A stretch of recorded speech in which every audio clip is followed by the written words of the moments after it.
everybody. Welcome to another episode of Blue Sky Studios podcast. I am here with none other than Casey Cumbest, and we're going to kind of do something a little different today. We are going to be tackling 3 of the biggest concerns songwriters have about the recording process. So I hope you're ready. Hey, Casey. Hey, Carissa. How's it going? Going good. So we're excited about this episode today because we are going to be talking about the 3 biggest concerns that songwriters have about the recording process. And those concerns are pricing and cost, finding the best studio, and what is the process actually like. That's right. I love when people say, we're excited today, but they say it really calmly like you just did. Like, we're excited today. Be excited, We're Carissa. excited. This is exciting. Are you excited? That was scary. You pushed it over the edge. But absolutely, these are important questions. And they're questions that both you and I have had. Your first time recording at a studio was here. I grew up on the coast of Mississippi, and so I recorded a lot of different studios. And a lot of these questions we're going to talk about today are from my experience of just kind of not knowing. And at the time when I first recorded, this is how old I am, the internet didn't exist. Wow. So I know, right? Wow. I know. So, finding answer to these questions were pretty difficult. And so I had to ask friends or the person I was working with, which you just don't ever know. And so it was hard to find good information. So hopefully this will be a good solution for folks watching or listening. Yeah. Okay. So let's get started with the first big concern, which is pricing and cost.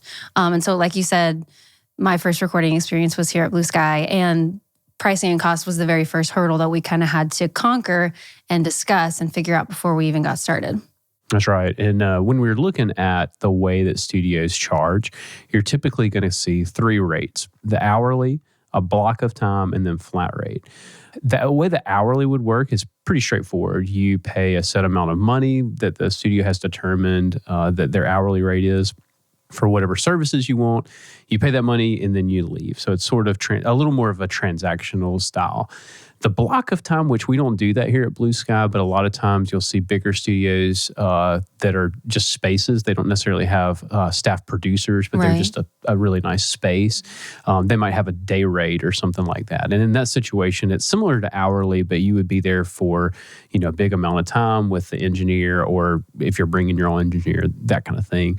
And then the third, the flat rate, that's probably 70% of what we do here at the studio. And that's really a start to finish solution. So that allows the producer or engineer to work at different phases of the song, but it's all included. So there's no clock on the wall that you're watching or something like that. And so, that kind of helps answer how studios charge. Mm-hmm. So how do artists know if flat rate or hourly rates are going to work best for them? Yeah, it really is case by case.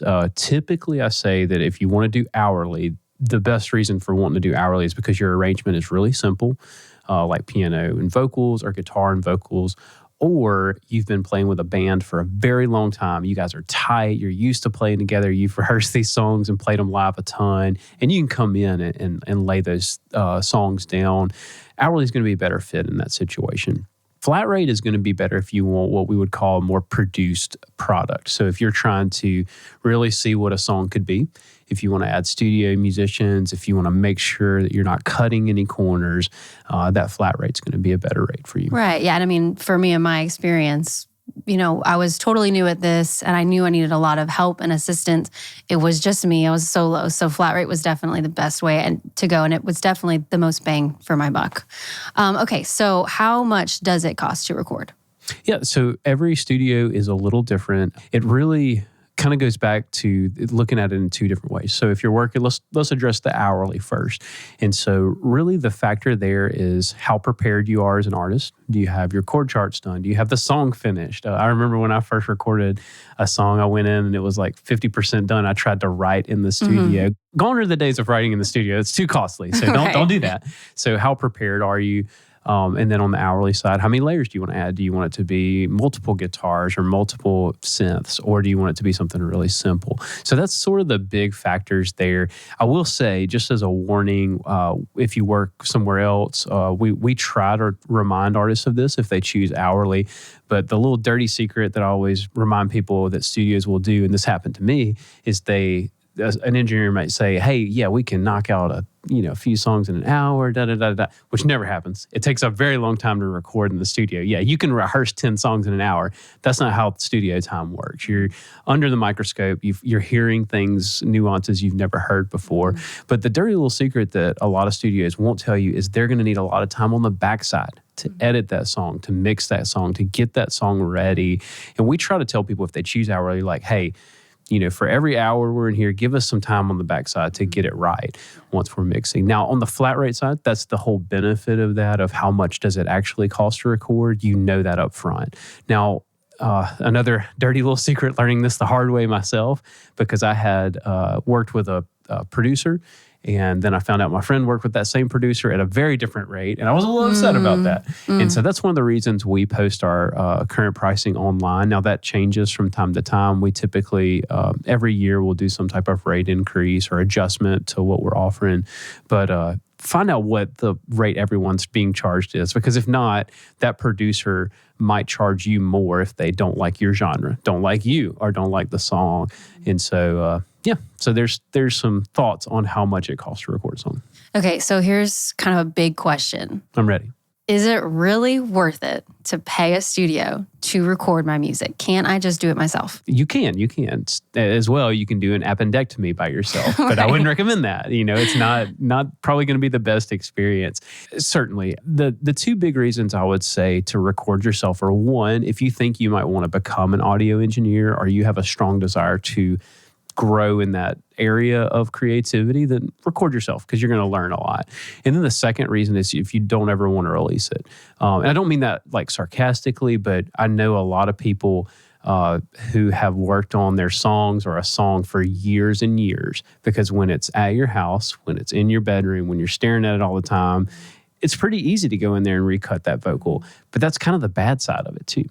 The good side, it's sort of like two sides of the coin. Like, it's great, you can recut that vocal, but it's bad. You can keep recutting that vocal, which might not be any better. It just might be different. And so, sure, you can record yourself, but I would say the biggest benefit to working with a studio, whether that's just an engineering studio or a producing studio like Blue Sky, is it lets you as an artist operate in a really sweet spot.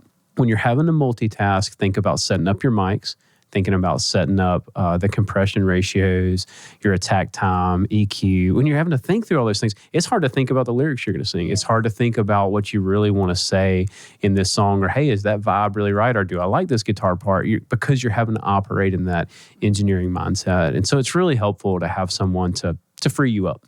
Yes, just kind of let go and let you be able to just do the music. That's right. Awesome. Okay, so another really big question. What all does Blue Sky Studios do? So over the years, when I first started a little over 10 years ago, we kind of did a little bit of everything. Because we were just starting out, I honestly didn't know what my sweet spot was, nor did I know what our staff at the time's sweet spot was. And so we did a lot of different things. But for now, what we found is once the song is written to getting ready to release, that's kind of where we live. So that includes pre-production, working on the song, the production, getting musicians in, getting the artist or the band in front of the microphones, editing, mixing, tuning. Carissa here has been doing a wonderful job of tuning over the last year, adding that extra sheen to the vocals where you don't notice it's tuned, but it just sounds great.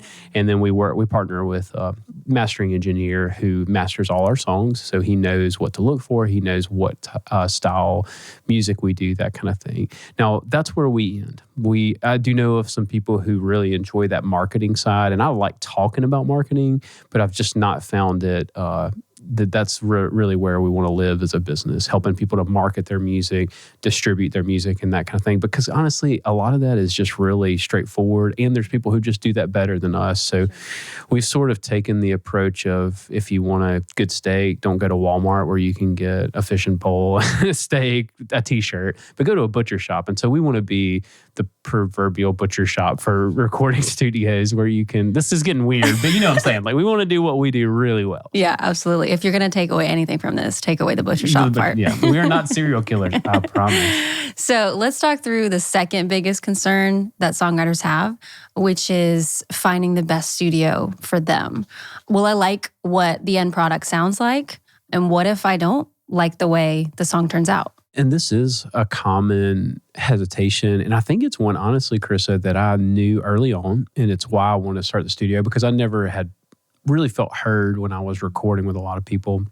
So I was like, man, I want to start a studio where people are really heard. Their opinions matter. Their voice matters.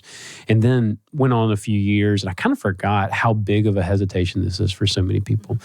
I know for you, when we talked about doing your first project, you asked a lot of really good questions on the experience side of like, how do you handle feedback? How do you guys deal with, my opinions and that kind of thing? And honestly, your conversation was a big catalyst for like, we've got to remember how important that is to talk about that. Now we do that, but talking about it's important. So let me take a moment to just reassure you as the artist or the band who are thinking about working with us, we will listen to you. I might tell you your idea is stupid. No, I'm just kidding. I wouldn't do that. But we're going to take your ideas and we're going to listen to them. But more importantly, we've created a process that gives you touch points along the way. So from the moment we first hear the song and start throwing out ideas, we're going to ask strategic questions that help us to understand what you like, who you enjoy listening to as a fan, as someone who just enjoys music. And then when we get studio musicians in, we've crafted that part of the experience so that you can listen to the drum part and say, yeah, I like that, or that's not it. And we're all going to say, if you say, hey, that's not it, we're all going to say, okay, cool, let's find it. And we're going to help you get there, even when you don't know how to say it. And so absolutely, your voice matters, your opinion matters, and you are going to love the way it sounds because we've put checkpoints along the way so that we can stay in touch with what you're feeling. Absolutely. So that kind of answers the next question. Oh, sorry. Will the team listen to my input as the songwriter and the artist? And the answer is... No, we will not. No. Absolutely. Yes. One of the words I like to use is collaboration. Like, it's kind of an overused word today, but I think it's a really honest word to describe the way we craft the experience here. It's collaborative. Even if I feel as a producer that, and Carissa, I know this is true of you too, if we feel that option A is a better option, we're going to tell you that. And we're not going to tell you that in a way that's like really brutal or mean. Oh, yeah. No. Yeah, we're just going to say, hey, that we think this is the best route. And if you say, I don't want to do that, then we're going to say, okay, no problem. And I'm going to go home and I'm going to write in my journal how mad I am. No, I'm just kidding. No, but we know two things. One, you're going to enjoy that experience. If you say, no, I don't want to do that, or that's a bad idea, let's find something else. Like, cool, that's great. This is about you. This is a service business that we're in. And then secondly, Carissa, maybe a little more meta to this conversation. So many times an artist, unique and familiar, which we'll talk about in a few minutes, I have a feeling, is really a reflection of what they've listened to and what they know that their audience wants in the first place. Mm-hmm. And so when they say, hey, I want this, they're usually right. Because even though we're looking through it as through an industry lens of like, hey, here's what's current, here's what's happening, a part being different or a little direction shift, like those things are certainly going to be trusted with the artist. Absolutely. So how do you handle revision for feedback? Yeah, so once you get your first mix, and again, we've had so many touch points along the way so that you are not surprised by anything. These are just the mixing process, the editing process is where we're taking everything, making it fit together better, bringing out the best ideas, because a lot of times we might throw 3 or 4 really cool ideas, but we've sort of got to decide for the listener, like, hey, here's the best idea. And it doesn't mean those other 2 ideas wouldn't exist, but they're going to be a little subdued so that we can highlight the really good moments, the best moments, kind of trimming the fat if we're using the butcher shop example. Sorry, I don't know why it keeps kind of making me hungry. I'm telling you, I really am. But yeah, so once we send that first mix, the artist or the band has an opportunity to review those songs and send in notes. Typically, it's turn this up, turn this down. Hey, do we have a different take for this part? That kind of thing. We'll do another mix. We'll send that back to the artist. And usually by mix 2, we're kind of there. There are occasions where it just takes a little longer, and that's okay too. Okay. So you kind of touched on this, but break it down. What is the process like? Sure. So now we do write sometimes with artists, but most of the time the song is 80% done or complete. So we're going to do pre-production. During that phase of the process, what we would do is think through things like, hey, does this song need to be in a higher key? Does it need to be slower? Does it need to be faster? Does it need to be a lower key?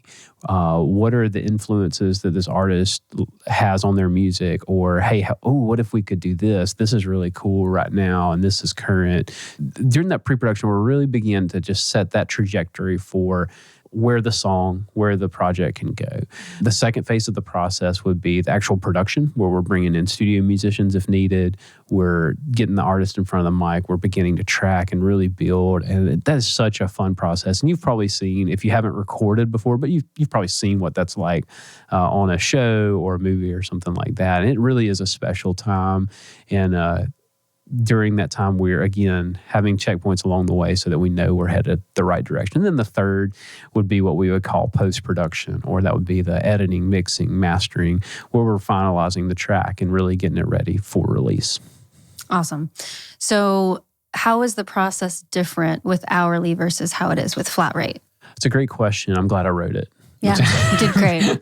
I did great. So it is a different process. One of the things I always say with hourly is the artist or the band is in the driver's seat. So you kind of have your foot on the pedal of like, hey, I just want to do 2 takes of this and move on. Or, hey, let's keep pushing here. Let's find another guitar part or another keyboard part or something like that. Or, hey, let's add some background vocals. Where on the flat rate, it's not that we're a little more in the driver's seat. It's just we're in the driver's seat together. Like, hey, let's do this here. Because at that point, we're not risking your dollars because it's not, the clock's not rolling. So if we say, hey, let's try an extra background vocal here or a really ambient guitar part, there's no risk to you. You can say, no, I don't like that, and then we mute it. So the process is a little different, but it's more of how the process is driven along. Okay. So what's the biggest difference between recording here at Blue Sky Studio or going to a big music producer in Nashville, New York, LA? Yeah, I'm trying to think of something funny to say, but nothing's coming to mind. I feel like I had a joke I thought of when I wrote out this question. Should have wrote it down. We really do try to craft a really special experience here at Blue Sky. One of the things, one of the heart points behind Blue Sky when I first started it is I saw so many friends go to big music cities. They paid a lot of money, and oftentimes they mortgaged their house, like did a second mortgage to pay for the project, and were promised a lot of things, and rarely did those things come to fruition. And some of those friends are still 10, 20 years later paying on those projects. And so we really try to price things in a way that makes sense for somebody who lives in the Southeast, outside of Nashville, New York, or LA. But we do craft it in a way that's a really, really special experience. Another nuance, and this kind of goes back to production. Oftentimes we've seen in big music cities when an artist who's not famous, they're not on a label, and they go to a big studio, they're sort of hustled is the wrong word, but they're sort of pushed through the studio, like the same musicians who played on the project yesterday and will play on the project tomorrow, play on your project.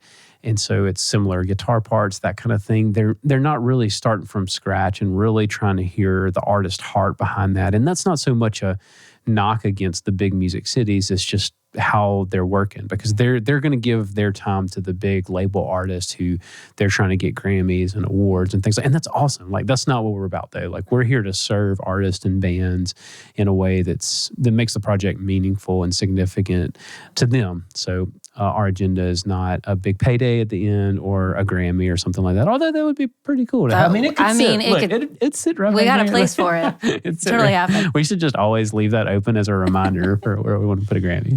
So all of this process and all kind of going into the minutia of it, but how long does it take generally? Yeah, so it's different from every project, and so much of it depends on someone's schedule. But typically a single might take a couple weeks to finish. That's from pre-production, production, and post-production.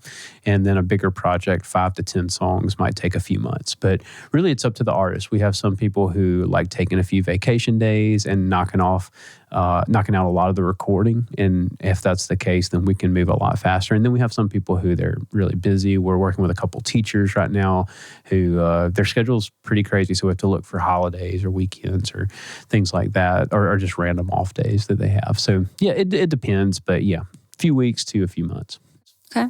Well, I think that's all the questions that we're going to cover in this episode today. We hope it was helpful and insightful, and we hope you just kind of get a little bit of who we are, what we're all about.